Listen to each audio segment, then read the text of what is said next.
welcome to the 7 o'clock news. Here are the headlines for today. His Highness the Emir Sheikh Sabah Al Ahmed Al Jaber Al Sabah, along with an official accompanying delegation, will head for Iran tomorrow on a two-day official visit. Iranian Foreign Minister says His Highness the Emir's upcoming visit to Tehran will further boost bilateral relations.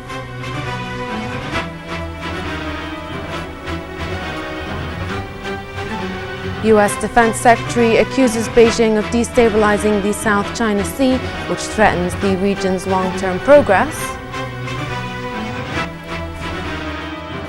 Ash clouds thrown up by an Indonesian volcano force airlines to cancel flights to and from northern Australia.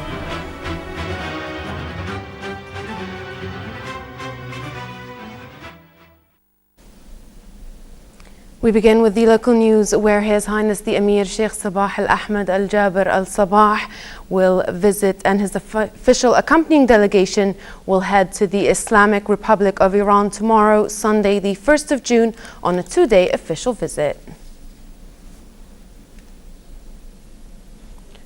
Iranian Foreign Minister Mohammad Javad Zarif said His Highness the Emir Sheikh Sabah Al Ahmed Al Jaber Al Sabah's upcoming visit to Tehran will further boost bilateral relations. Zarif then praised the bilateral political relations, adding that both countries are working on enhancing the situation in the Middle East and eliminating the ongoing challenges in the region. Meanwhile, Iranian Assistant Foreign Minister for Arab and African Affairs Hussein Amir Abdullahian said His Highness the Emir's upcoming visit to Iran is a step towards strengthening regional cooperation. Abdullahian added in a press statement that Iran is interested in increasing cooperation with neighboring countries in general and with Kuwait in particular, pointing out that President Hassan Rouhani eyes greater bilateral and regional cooperation to preserve the region's security and stability. He noted that His Highness the Emir's talks with Iranian officials will tackle security challenges in the region, countering extremism and sectarian conflicts. On the other hand, Abdullahian underlined Iran's keenness on boosting mutual relations with the Kingdom of Saudi Arabia, noting that joint steps were being taken in this regard since the Arab Kingdom plays a major role in maintaining regional security. The first Deputy Premier and Minister of Foreign Affairs, Sheikh Sabah Al-Khalid Al-Hamad Al-Sabah, chaired the State of Kuwait's delegation to the first ministerial meeting of the Joint Committee of the Non-Aligned Movement and Group of 77, which was held in Algeria following the movement's 17th session. Participants at the meeting stressed the necessity of introducing reform to the United Nations system, affirming that strengthening international security and development should top the UN's priorities. The meeting's final communiqué called for combating poverty and emphasized that this problem was the main challenge confronting the entire world these days. Regarding the Palestinian cause, the communiqué reiterated the Palestinian people's right to establish a state of their own, with Jerusalem as its capital. Turning to the Middle East issue, Palestinian officials said any efforts by the U.S. to revive the peace process will not be possible unless Israel honors its past agreements and halts settlement activity. This came after U.S. President Barack Obama and Secretary of State John Kerry said they had not given up on the peace process, but both Israel and the U.S. will wait to see what kind of new government the Palestinian National Consensus will bring before reinitiating a new start to the negotiations. More from our correspondent in Ramallah, Fatma Abdul Karim. While the U.S. President Barack Obama and his top diplomat John Kerry said they have not given up on the peace process mediated between Palestinians and Israelis, the Palestinians said nothing will change as long as the Israeli positions don't change.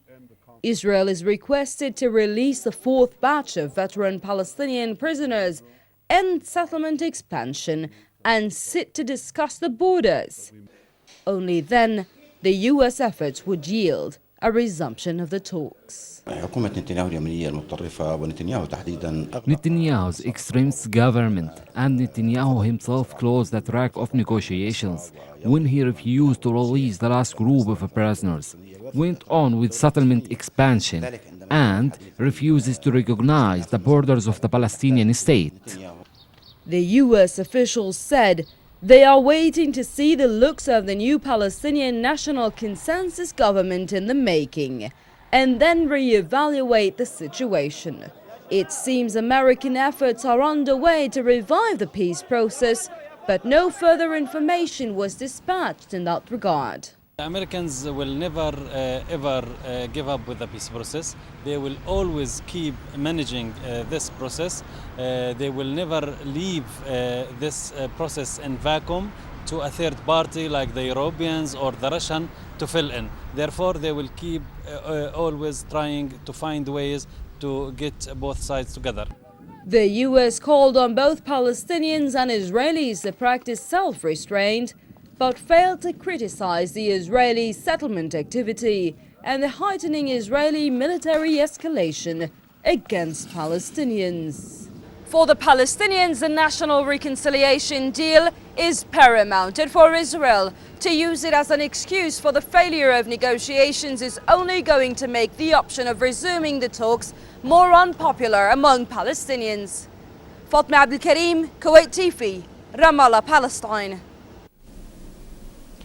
Several thousands of Libyan protesters took to the streets for a second week in a row in support of a renegade general who has launched an army campaign against militias in the restive east of the country. Supporters of General Khalifa Haftar gathered in the capital Tripoli, the eastern city of Benghazi, and elsewhere across Libya, protesting against the parliament and its newly appointed prime minister. Similar protests took place last week in support of Haftar, who says his aim is to crush the militias backed by parliament and impose stability after 3 years of chaos following the overthrow and killing of Muammar al-Gaddafi in 2011. Haftar has welcomed the street rallies, saying that they have given him a mandate to fight terrorism.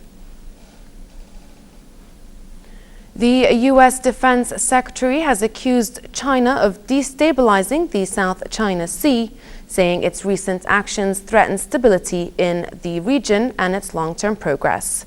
Chuck Hagel was speaking at a 3-day summit, the Shangri-La Dialogue in Singapore, that involves the U.S. and Southeast Asian countries.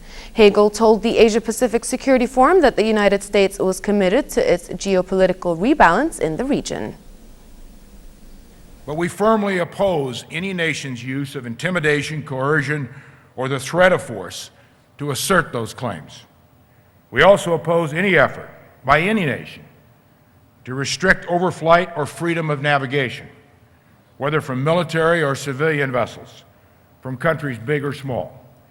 The United States will not look the other way when fundamental principles of the international order are being challenged. We will uphold those.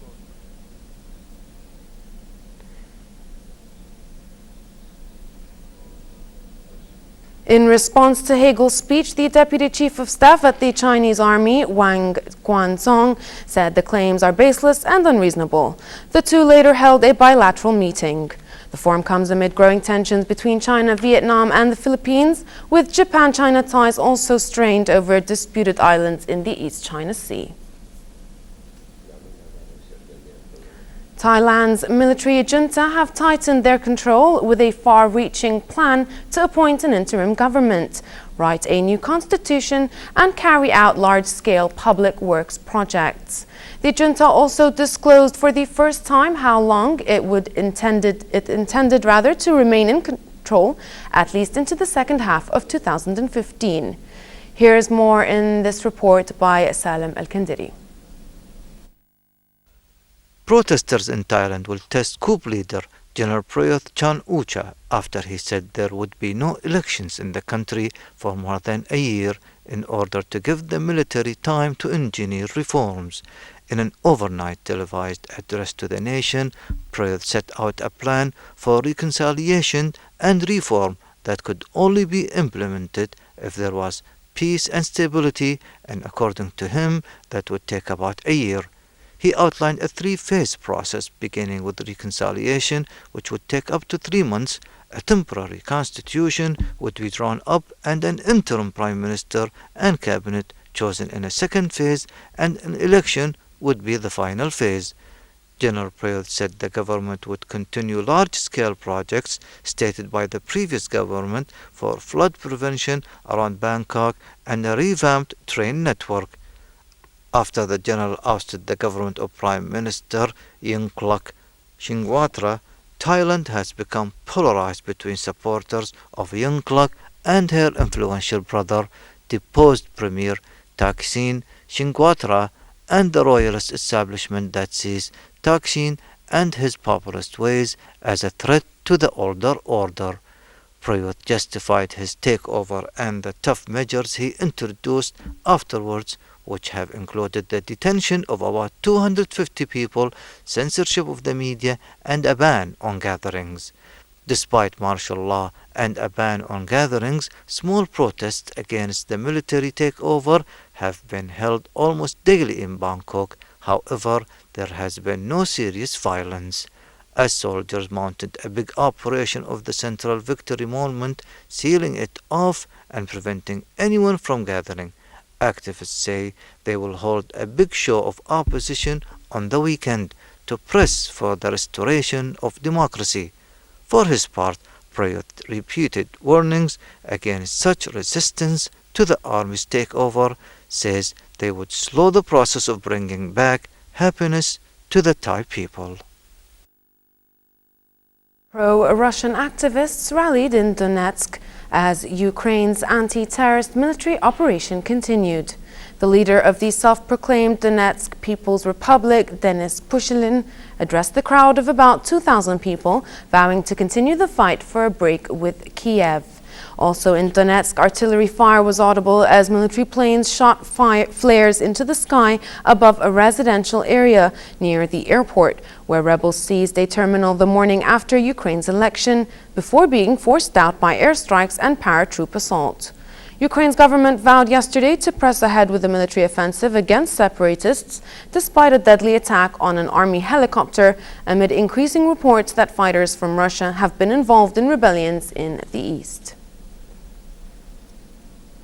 Peter Mutharika has been sworn in as Malawi's president after the High Court rejected a request for a recount following allegations of vote rigging.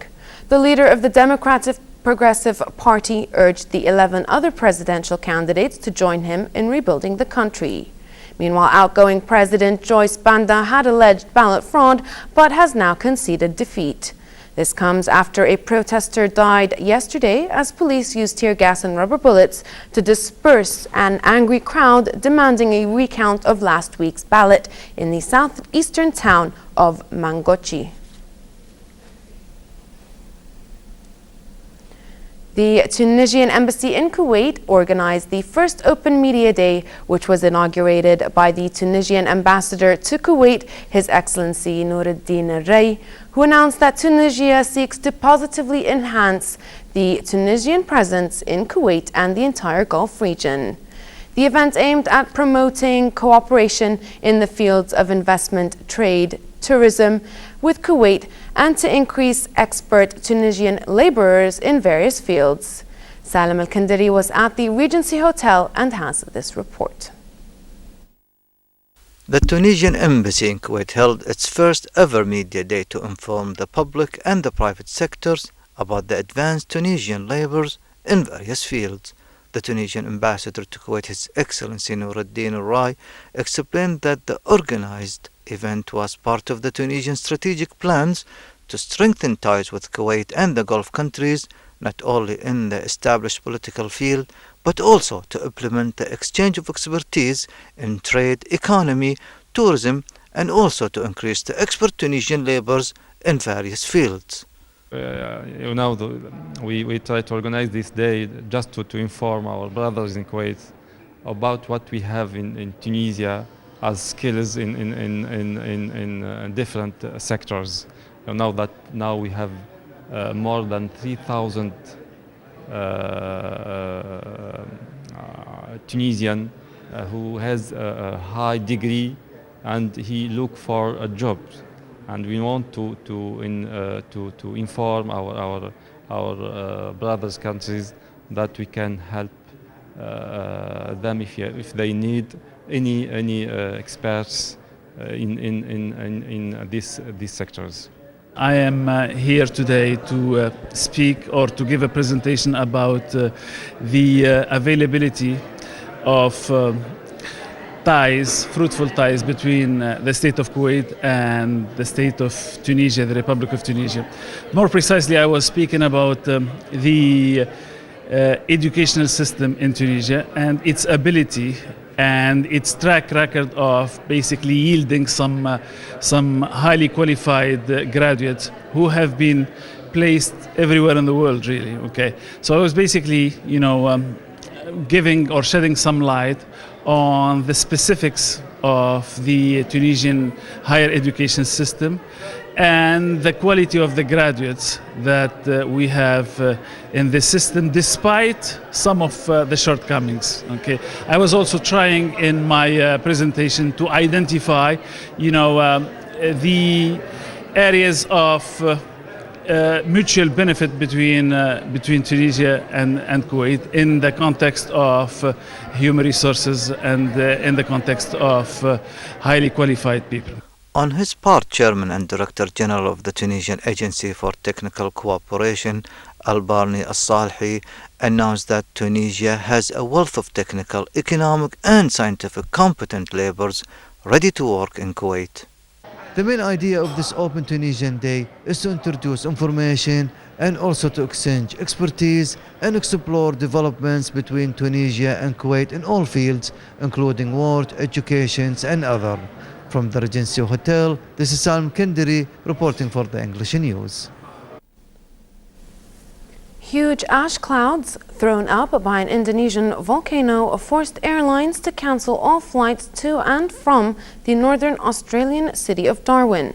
Mount Sanyang Api began erupting yesterday and plumes of ash have been sweeping south towards Australia. A number of airway companies have also cancelled their flights.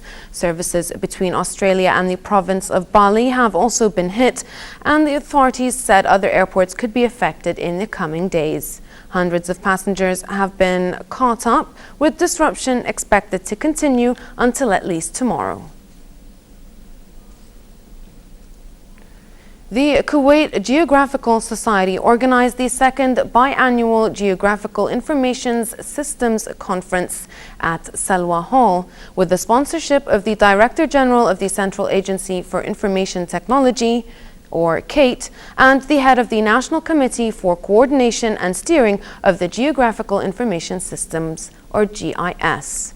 The acting Director General of the agency, Mubarak Al-Gwaidi, said that the reformation of the National Committee for the Coordination and Management of GIS came within the framework of the State of Kuwait's interests and guidance to develop GIS applications in Kuwait according to the latest technology.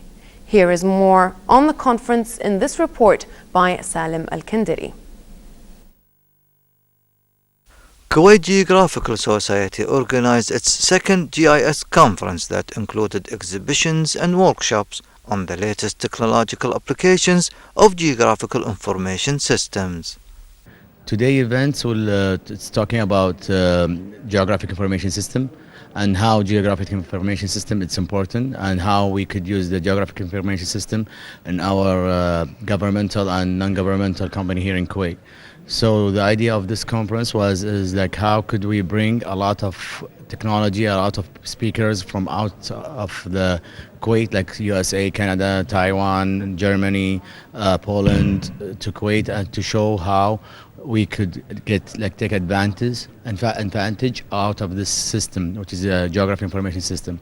And there's a lot of workshops, a lot of different presenters came and they talk and share knowledge about geospatial science. So this meeting is about advancing the use of spatial technologies, things like geographic information systems, which is like Google Maps, or remote sensing, which is like satellite images, to help better manage resources to help government agencies here in Kuwait to better share data and information more effectively and to work better for the citizens. It's a great event about GIS, Geographic Information Systems in Kuwait. I think this event is instrumental in giving attention to GIS to ensure that this technology can be used throughout Kuwait. With the title Discover GIS Conference 2014, the event aimed to make state organizations, society and individuals know GIS and their applications in various fields, and gather all users of GIS, transfer knowledge and provide the best methods and technologies used from modern GIS. Discover GIS Conference is organized every 2 years to shed light on the latest technologies and developments in this field. It is to help governments and institutions to better map their areas and locations geographically. From Salwa Hall, this is Salim Kandiri reporting for the English News. For a chance to see our reports again, please visit our YouTube channel at MOI Kuwait News. Well, with that, we conclude the news for this evening, but please make sure to join us for the news brief at 11 p.m. Before we end, here's a quick reminder of today's main headlines. His Highness the Emir Sheikh Sabah Al-Ahmad Al-Jaber Al-Sabah, along with an official accompanying delegation, will head for Iran tomorrow on a 2-day official visit. Iranian Foreign Minister says His Highness the Emir's upcoming visit to Tehran will further boost bilateral relations in all fields.